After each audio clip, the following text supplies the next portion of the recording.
All right. Okay, welcome to the show, everyone. We are two protons in a cloud. Every week, as usual, we bring you a live show and chat with our guest of the week on a topic we want to know more about. I am Adrienne Kreft, one of your hosts and a technical evangelist for HPE Helion. Hi, and I'm Sujay Maheshwari, your second host, and I'm a dev evangelist at HP Helion. Welcome. So it's Thursday, December 10th, and we know at least one thing for certain, even if the presidential nomination is still up for grabs. Docker has caught on in the developer space, and it's rapidly growing and following that following is rapidly growing and sees no signs of slowing down. So now that the big players in the cloud space have started supporting the Docker revolution of application virtualization, we want to share some Docker wisdom and give newbies and continuous users more insight on why and how enterprise developers can evaluate before going all in. But of course, we have the news first. Yep. So looking forward for the show, Adrian, today, sorry. So I was reading an interesting post in Invest Correctly by Viraj Shah yesterday. So he got into what exactly is this hybrid cloud strategy everyone is talking about these days. So HPE is one example, integrating a public cloud provider with a private cloud platform provider. So increased strength in one single platform. Enterprise are the prime target for hybrid cloud platform, which is no surprise, which can enable easier setup, cost efficiency, and ability to evaluate the most suitable environment to run applications. And CJ, it all makes sense now with HPE announcing it's chosen Azure as its preferred public cloud partner just last week. And traditionally rivals, now the enterprise customers will have more choice where and how to leverage the cloud. And Gartner reports they expect 50% of enterprises to use hybrid cloud models by 2017, not too far away. And I think this should spark some fierce competition. Yep. So moving on, now all those of us in the technology industry are well aware of the modes of communication in the workplace. We ourselves use so many team messaging, virtual meetings, Google Hangouts, phone calls. However, many companies still use unconnected tools. Cisco announced a brand new offering to make it even simpler, or rather easier, seamless, to deliver messaging, meeting, and calling from the cloud with its enhanced Spark.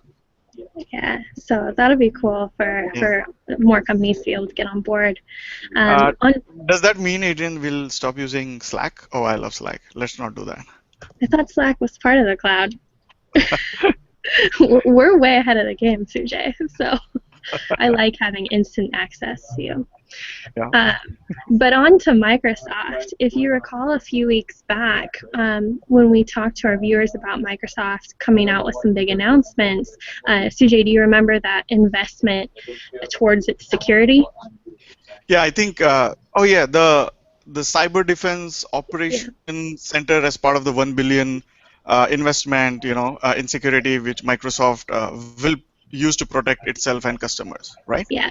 So, kind of as part of that, Microsoft has the monthly Patch Tuesday. They had 12 security updates that were rolled out this week, fixing 71 issues, and 8 of those patches were deemed critical with immediate action recommended. Right. Tough day at office, I guess, for some, with the teams asked with all the security things going on, but the security associated with not complying. Serious. Wow. Yeah, so kind of wanted to bring that up because, as you know, Sujay, we are planning to do an episode diving into cloud security in the new year. So Yeah, we definitely want our audience to stay tuned for that. absolutely. So let's get into a little of the cloud we use on a daily basis. I think to better relate to the people. um, if you use it. Snapchat experienced a widespread outage on Tuesday, adding up to millions of dollars in potential revenue from ad-supported content, from daily stories and advertising. No official statement yet, but sources pointed to Google's App Engine as the culprit. Snapchat is potentially its biggest customer. Wow. So since we are talking about an app, there's another app. So what did all the kids, college kids especially, do during class? I have no idea. Yes. Okay. So, but for those who you currently suffering from snapping selfies of your significant other, I came across a website. It's called instagramhusband.com. The Instagram app support group it's a spoof, but it seems to actually be needed since the commentary rang true. Check it out. It's pretty cool. So instagramhusband.com. Yeah. I will. So, and having been home in time this week, I watched the local news, which I never do. But one of the lead stories the other day was all about cloud, and not the ones on the Weather Channel. December 7th, we celebrated the Hour of Code with students around the world. Microsoft, for one, partners with code.org to keep students engaged in learning computational thinking in the classroom. And of course, a motivation to engage more diversity in computer science as Microsoft looks to these students as the future employees and, of course, users of its cloud technology. Yeah, I think it's an important issue for Microsoft because if you see the numbers, just over a quarter of the workers are women. 3.5% are African Americans, and 5.4% are Hispanic. Satya Nadella himself went to a Seattle elementary school to talk about using how you use code, using Minecraft. He just left with just as much enthusiasm as kids, so that was pretty good. Yeah, it was a good story. So not a bad week in the cloud. But of course, now we want to turn to our great discussion with our guest of the week on all things Docker. Jeff Hobbs is our Director of Engineering in the HPE Cloud Group. I think Jeff is a coder at heart, and he wants to get things to actually work and make the lives of developers easier. So welcome to the show, Jeff. Thank you. Yeah, and did I get the gist of what kind of gets you excited about your position? Definitely. Making the lives of software developers easier, making everybody more productive, that is quite interesting because it's not always that easy. So there's a lot of great programming and technical challenges to tackle in that space. Absolutely. Nicely put. So, Jeff, let's warm up a little bit. And I want to warm up with and dive straight into Docker versus build pack. So we have heard a lot, we have read a lot. I remember having a few guests on the show where we touched upon this thing, but we want to get your take on this really thing of Docker versus build pack. So go ahead. Well, sure. I mean, in the Docker versus build pack space, I have several years' experience from pre-Docker 1.0 and from the early days of Heroku, where build packs were actually invented. Just somebody invent a framework idea. And when working on the Staccato product, which is a Cloud Foundry-based application platform, and the ideas in build packs and Docker have some similarities, but the end result can be different. And the biggest thing to note is determining which one you choose will be based on probably a workflow which is already existing inside your corporate or even local small business environment. So build packs are the de facto way that you build up your environment in a Cloud Foundry ecosystem, as well as Heroku, where where we actually had borrowed them from for the idea of bringing them into Cloud Foundry. And indeed, you can also run and create build packs in Docker as well. But Docker is many things beyond just the build pack concept. But a lot of people throw a lot of assumptions around Docker, which is just a container. It's a runtime, efficiency in some sense. Probably the best way to equate a build pack is more to a specific Docker layer or a Docker file that you're going to build your pieces up from. Yeah, I just want to interrupt real quick. And so you said something that a lot of people assume a lot of things on Docker. What has come as the single most assumption where you hear it always around Docker, and you're like, oh no, this is so wrong.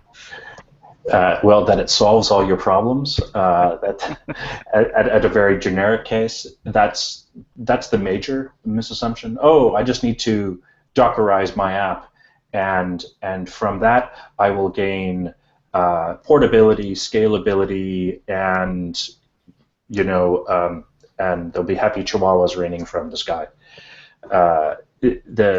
The Docker, not the company, but the technology, is about containerization and the efficiency. And I'm sure you've discussed many times kind of what it is. But really, what you end up with is your app in a container.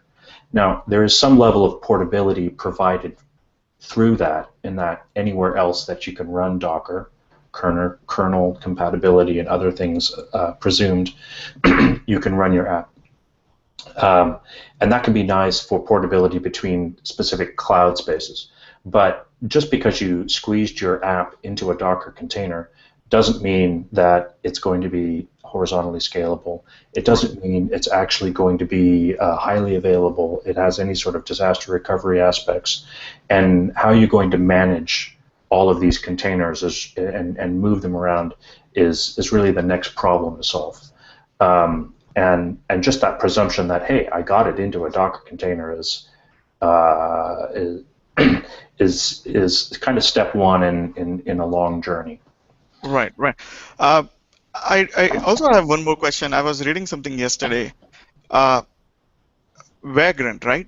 What did they not do which Docker did, and now everybody's talking about Docker and not like there were containers in some fashion earlier also, right? VM itself was an idea like a container kind of thing, right? A sandbox kind of thing. So sure, I mean Linux containers, the Linux container yep, technology has been around for quite a yes, long time, yes, and even preceded by Solaris zones, BSD jails, other technologies. yeah, What Docker did was gave it a great, easy, efficient API, and that's the reason many things break out. It was a great technology, good for greatly increased efficiency when you're running on top of Linux, because it is. Although there is a Windows port in the works, it's primarily Linux technology, and it's much in the same way as there's languages that are popular primarily for a specific framework. I mean, if you take Ruby, everyone assumed Ruby and Rails were synonymous, and right, it's because Rails was a great API framework for building out your web applications, and that's how the language became popular. And Docker, in that same way, was a great API for simplifying and making it very easy to consume these containers, which added a lot of efficiency. Now, Vagrant is managing things more though at an orchestration level, and there's multiple layers of orchestration, and Docker handles the orchestration of containers on your system. And when you get back to the concept of build packs, well, then you're basically talking about orchestrating more specific to your actual application. yeah, And the Docker, you'll do a Docker builds or Docker files will do that. And build packs will do the same, but they have different levels of flexibility. So in a Docker file, you will create a contractual layers upon which hey, this is the base and this is what I'm building on, and you can create a tree out of these particular layers. Build packs can be more flexible than the layering up of your image, but whether that's good for you or not, there's advantages and disadvantages to both approaches. And much like the other technologies such as Vagrant you're mentioning, there are so many pieces to the puzzle of either the developer experience, the operator experience, and the corporate experience for, hey, I just want to get apps up, running, scalable, and highly available in the cloud. Right. Pretty interesting. So, since we are looking a lot of announcements from Docker, we heard some more announcements in last couple of weeks. So, what according to you Docker would be working on or will be announcing in the next 6 to 12 months? What would that landscape be? What's your guess? Well, there's two Dockers, as I say. There's the capital D Docker, Docker Inc., and little d Docker. There's a large overlap if you take the Venn diagram in the Right. open source that they create. Right. And if I were to opine on Docker, the company, well, there's the stated area that they're going into. Not just they started with containers. They got popular on raw containers, and they're getting into container management, container connectivity, and container security with the various acquisitions they have, latest up into including Tudum, and the Docker Universal Control Plane, the various pieces that are coming out. They're more focused around how you actually manage all of these containers. And of course, there's lots of people working in that area. HPE had our own debut of the product at the last DockerCon in HTTP 2.0, and that is the real corporate need for saying, okay, I've taken the first few steps along that journey of figuring out how to get my app ready for the cloud. That may be in a Docker image itself, or maybe really ready to layer in a Docker image via a build pack. And now I need to think about things not just as monolithic apps, microservices as you break them down. So all the different pieces and all the different containers and images that you'll be building, different build packs that might be used for the different things, as you optimize your application space and the workflow in it. Well, now how do you get them all talking to each other? Now there's there's two levels of even talking to each other. Some approach it from a container to container point of view, which is necessary for higher performance needs in the application. Others, take a strict web API point of view, which has the greatest level of portability and interoperability, whether you're going to run it internal, external, share it with third parties, all that kind of stuff. But then you might need to scale things out behind the scenes. So that leads to a whole nother set of questions that really become application specific. Yeah, and those are all really great points. I mean, what you're talking about with that corporate experience specifically, I want to double click a little bit more. I mean, all of the things you have to think about along that journey, but in your opinion, what are some of the biggest challenges a large enterprise is going to face if they decide to go all in on Docker, given that it is still evolving? Well, I mean, Docker came around in 2013. So here's, and of course it was .cloud in a previous existence. And, so there was a lot of knowledge brought in that was working on it already. But it wasn't the only thing there. Even with Staccato, we were already doing containerization. Heroku's got its own variation. Google, of course, it was doing its own stuff, which came out in the open source well, there was let me container that for you, which was a great laugh of a name, and then Kubernetes, amongst many other things.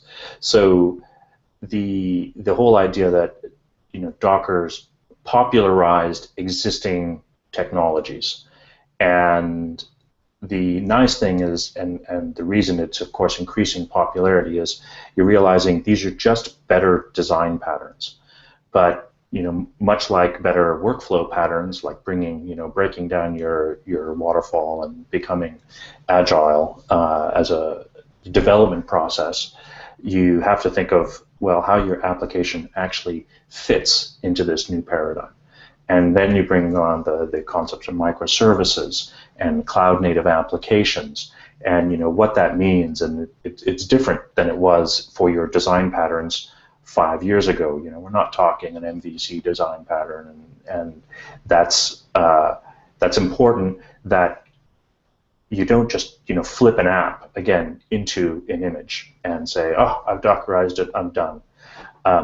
It is how that app operates. It's understanding that this new containerized world is based on the ephemeral aspects of the cloud. So you need to be resilient to those ephemeral aspects and build the kind of a core area of high availability and disaster recovery in other parts. So re-architecting, redesigning your workflows, continuous integration, continuous delivery, all things that are important, not required for this, but definitely easily enabled by it, and changing a lot of workflows. This is a big management shift and a procedural shift, even more so than it is a technical shift. Right. So we are coming towards the end, and this is more like now a follow-up question based on what you said is, let's say I am a decision maker at a large enterprise, and I go to these conferences, I hear all of these, or I read, all what's going on, and I'm like, oh God, I need to get onto this bandwagon, or at least know what this is all about, right? What are my 3 areas or bullet points I should be looking at to evaluate whether I am ready as an enterprise to get onto something like this, whether this technology is for me or not? At a very high level, somebody for decision maker, what do you think? Well, I mean, number one, they should obviously watch all the 2 Protons episodes, I'm sure. Uh, Thank but you. depending on how high level you are, if CIOs can be very high level, but are worried about different things than maybe a CTO.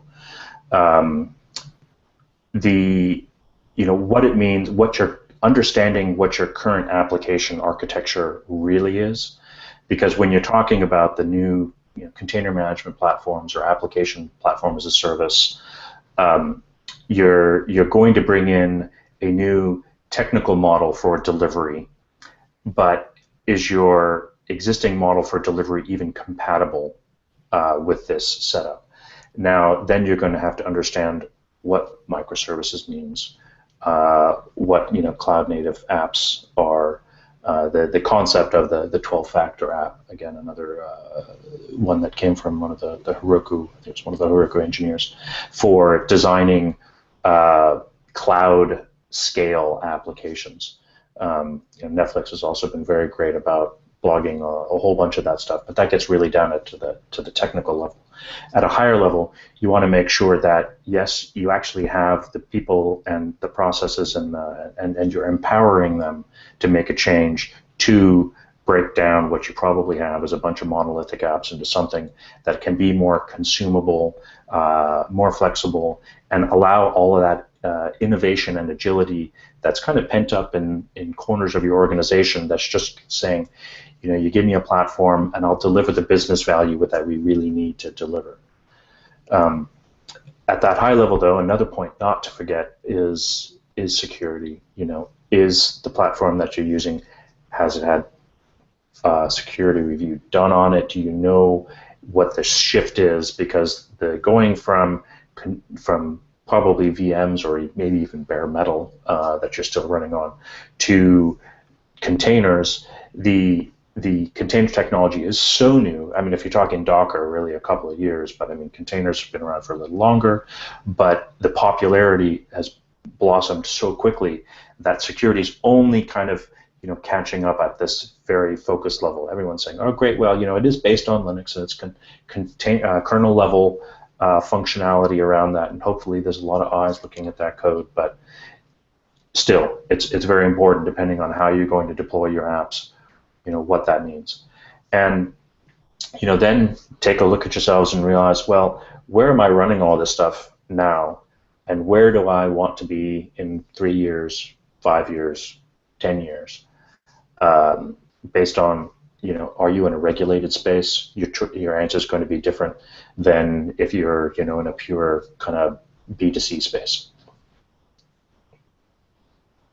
Yeah, definitely agree with all points, and I think that gives people a good starting point if you are in the space where you're ready to start evaluating and making those decisions and getting down into it. But I do want to make sure that all of our viewers know we've been getting a lot of questions on some of our show topics, and if there's a specific scenario or things that you can't quite find the information when you're digging into those blog posts, please feel free to reach out to us. And if the question should be directed to Jeff, we'll make that connection. I know, Jeff, you love to talk about this stuff, so I'm sure you'd be open to answering those questions if they come your way. Certainly. Excellent. So any final thoughts, gentlemen, as we wrap this up? No, I think what I learned and I can add is, as a developer, it is not like I wrote some really shitty, if I can use that word, and then say, hey, I Dockerized it and magically everything should work. It's not like that. I think you still have to do a great job at architecting it, cloud enable it, and all that whole 9 yards. And then Docker gives a different level of sophistication to take it to the next level. So yeah, so there is still a lot of work required from the developer himself or herself into building great apps. Yeah, I think that's the key point, is that Docker is a means to an end. In much software, it's an implementation detail, one that makes the implementations easy, an API-based approach to containerization. That's great, but it is a piece of a much larger, newer programming and development paradigm that has a lot of different pieces, and you can't just master one and have success at a corporate level. Yep. I think that's an eloquent way to put it, Jeff, and I mean, I don't think we can go any further than that. Good way to end it, but I do want to say, on Sujay and myself, thank you so much for taking the time to join us today. I know you're not even in your normal office, but we should definitely do it again as the big players in cloud gain more momentum in the Docker space, and you continue to make these announcements so we can get your insight. I think it's really great for our audience to hear. Okay, happy. Thanks for having me. Thank you, Jeff. All right, guys. Well, remember to follow us on @2protons for Twitter, and we'll keep you in the loop in the new year. We've got a great show next week with one of our MVPs, and of course, reach out with any questions. Bye. Thank you. Thanks. Thanks.